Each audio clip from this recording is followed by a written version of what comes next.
कैसे रोकेंगे? आपने रुकावटें लगाई हैं, कंटेनर लगा दिए हैं, मगर उनकी फोर्स तैयार है। अगर क्रेन ले आते हैं और किसी तरीके से रुकावटें हटा के आगे आते हैं तो क्या आप तसादुम करेंगे? क्या लॉ इन्फोर्समेंट जो है क्रैकडाउन करेगी इनके वर्कर्स पर, इतने सारे बड़े क्राउड के ऊपर? देखें, हमने अब मैं उसकी जो निटी ग्रिटी है वो तो नहीं बताई जा सकती, लेकिन मैं आपको भी और मुझे सुनने वाले जो सामीन हैं मैं उनको भी यकीन दिलाता हूँ कि अगर हमें इन इंतज़ामात के ऊपर पूरी तरह से जो है वो आज़ादी के साथ काम करने का मौका दिया गया, ये बिल्कुल इस्लामाबाद इनके 10 बंदे नहीं दाखिल हो सकेंगे केपी के साइड से, मगर से ही ये हमलावर हो रहे हैं। और आप मुझे शायद ये बताएं कि क्या एक वफाकी इकाई अपने सरकारी वसाइल को बरूए कार लाते हुए उस सूबे की फोर्सेस को साथ मिला के क्या वो वफाक के ऊपर चढ़ाई कर सकती है? क्या सुप्रीम कोर्ट का बेंच ये सुबह नहीं देखेगा कि ये बंदा बनी गाला से दौड़ के पेशावर क्यों चला गया? ये सारे पूरे पंजाब से दौड़ के पेशावर क्यों चले गए हैं? ये रहते ना अपने घरों में, इतनी बढ़के लगाते थे, लोगों को कहते थे निकलो बाहर, अपने आप को आग लगा लो, निकलो बाहर जो है वो गोली चला दो, निकलो बाहर मार दो, मर जाओ। अब वहाँ पे क्यों जाके दौड़ के बैठे हैं? तो ये वहाँ पे जाके बैठे हैं कि इनकी हुकूमत है वहाँ पे, और उस हुकूमत को जो है वो अपनी ताकत बना के एक वफाकी इकाई, एक प्रोविंस जो है उसमें बैठ के वहाँ के वसाइल को लेके ये वफाक के ऊपर हमलावर होने आ रहे हैं, तो इनको फिर रोका ना जाए इनको, मगर राज साहब देखिए कोई रुकावट ना खड़ी की जाए। मगर साहब इसमें सारे में मसला ये है कि आप एक तरफ इमरान खान साहब का ट्रैक रिकॉर्ड है 2014 का, उन्होंने जो भी इंतजामिया से वादे किए थे उसकी खिलाफ वर्जी की। आज इस्लामाबाद हाई कोर्ट ने भी कहा कि किस तरीके से खिलाफ वर्जियाँ हुई, पीटीवी पर हमला हुआ, इसके अलावा हमने देखा कि किस तरीके से एसएसपी पर हमला हुआ। मगर एक ट्रैक रिकॉर्ड आपको भी पता है कि जब भी आपने रियासती वसाइल का इस्तेमाल किया और हुकूमती मशीनरी का इस्तेमाल किया तो मॉडल टाउन हो गया था।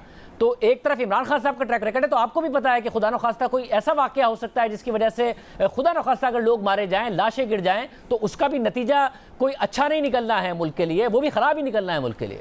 नहीं, देखें शाहजेब, वो मॉडल टाउन वाला वाकया जो है वो बिल्कुल एक मुख्तलिफ सूरत हाल थी, और उसके बाद फिर उसको प्रोपेगेंडा किया गया, प्रोपेगेट किया गया और कहा गया कि जनाब वो वायरलेस हो गई थी, ये कह दिया था, वो कह दिया था।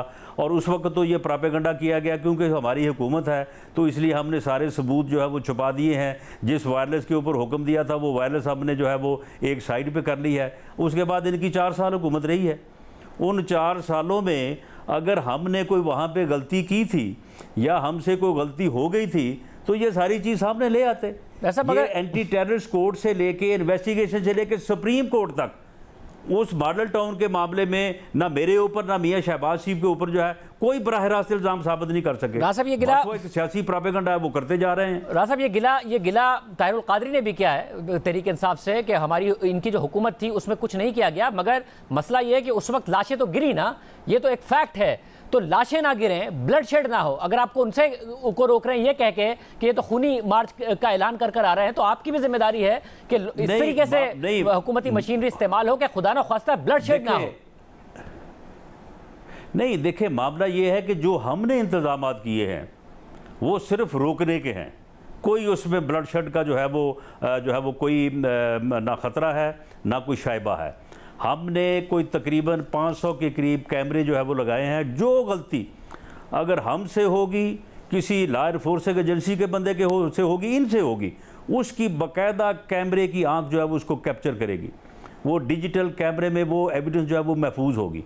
हम बिल्कुल वहाँ पे कोई ऐसा काम ना करने जा रहे हैं, ना ऐसा होगा। अब ये जो असला लेके आ रहे हैं, अब ये जो है वो लोगों को मुसल्ला करके ला रहे हैं, अब वहाँ पे इनके अपने मामलात में अगर कोई वहाँ पे ऐसी हरकत हो जाए तो वो इंशाअल्लाह ताला हम तो उसको एविडेंस के साथ साबित कर सकेंगे कि इसमें किसका अमल दखल है और किसका नहीं है। लेकिन हमारे जो इंतज़ामात हैं उन इंतज़ामात में कतन बराह रास्त तसादम या फिज़िकल कम्बैट का कोई जो है वो एक लम्हा भी नहीं है, और ना ही हमने उसको इस तरह से डिज़ाइन किया है। अब आपने पिछले हफ्ते 2 बातें की थी। एक ये थी कि जी इत्तिहादी अगर हमें इजाज़त दें, इत्तिहादी अगर हमारे साथ खड़े होंगे तो हम इन्हें इस्लामाबाद में नहीं आने देंगे। आज आपने सारे इत्तिहादियों को बिठा के प्रेस कॉन्फ्रेंस कर दी, वो तो साथ हैं। दूसरा आपका गिला ये था कि हमारे हाथ पाँव बांधे जाएं और हमें ये कहा जाए कि इमरान खान साहब को ना रोकें, इस तरीके से हम नहीं हुकूमत चला सकते हैं। तो क्या वहां सिचुएशन बदल गई है? क्योंकि जिस वक्त आप ये कह रहे थे तो इमरान खान कह रहे थे न्यूट्रल है तो इदारे न्यूट्रल ही रहे, आज वो फिर न्यूट्रल उन्हें पसंद नहीं है, वो कह रहे हैं न्यूट्रल ना रहें, मेरे साथ दें वरना आपके खिलाफ भी फैसला आएगा। क्या सिचुएशन बदल गई है? नहीं, देखिए, मैं इस तरह से घुमा फिरा के बात करने का कायल नहीं हूँ। बात बड़ी सीधी सी है। अब अगर इस्लामाबाद की जो है वो यानी हिफाजत की ज़िम्मेदारी या इस फितना मार्च को, ये फसाद फिल अर्ज़ मार्च को रोकने की ज़िम्मेदारी अगर हमारे ऊपर है, तो आज chief justice Islamabad high court ने जो फ़ैसला किया है, जिस तरह से उन्होंने केस की समाअत की है, उससे हमारी हौसला अफजाई हुई है, उससे हमें जो है वो तक़वियत मिली है और उससे जो है वो हम अपने मामलात को बेहतर अंदाज से करने की पोजीशन में है। लेकिन वही फ़ैसला अगर अदरवाइज़ होता तो फिर शायद हमारे लिए जो है वो मुश्किल होती। अब सुप्रीम कोर्ट के बेंच का आपने हवाला दिया है सुबह का, तो अगर सुप्रीम कोर्ट का बेंच जो है वो इनको बुलाए, इनको बुला के इनसे एफिडेविट ले, इनसे बुला के इनको पाबंद करे, ये वहाँ पे लिख के दें कि हम जो परेड ग्राउंड में जो बातें तय हो गई हैं, हम परेड ग्राउंड से आगे नहीं आएंगे, परेड ग्राउंड में बैठ के अपना एहतजाज करेंगे, वहीं पे अपना है जो सिट इन करेंगे, तो ठीक है, अदालत उज़्मा जो है वो हमें बुला के जो हुक्म फरमाएगी वो हम बिल्कुल करने को तैयार हैं। रेंजर्स जो हैं वो ऐसे मामलात में रेड जोन के लिए उनकी ज़रूरत होती है। रेंजर्स जो हैं वो वफाकी हुकूमत की जो है वो रिक्वेस्ट पे या जो है वो कॉल करने पे वो मुहैया हो गए हैं।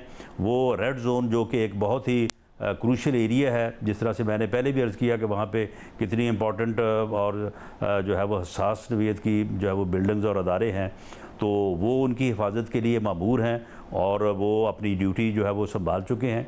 तो ये वो चीज़ें हैं कि जिनकी बुनियाद के ऊपर मैं ये कह सकता हूँ कि हुकूमत जो है वो अपनी ज़िम्मेदारी जो है वो बखूबी पूरा करने की जो है वो पोजीशन में है। और अगर इन्हीं चीज़ों में जिनका मैंने जिक्र किया है, इन्हीं में अगर अदरवाइज़ बात हो तो फिर ये बात कही जा सकती है कि जी इस तरह से तो फिर हम इस पोजीशन में नहीं है कि हम अपना जो भरपूर किरदार है उसको परफॉर्म कर सकें।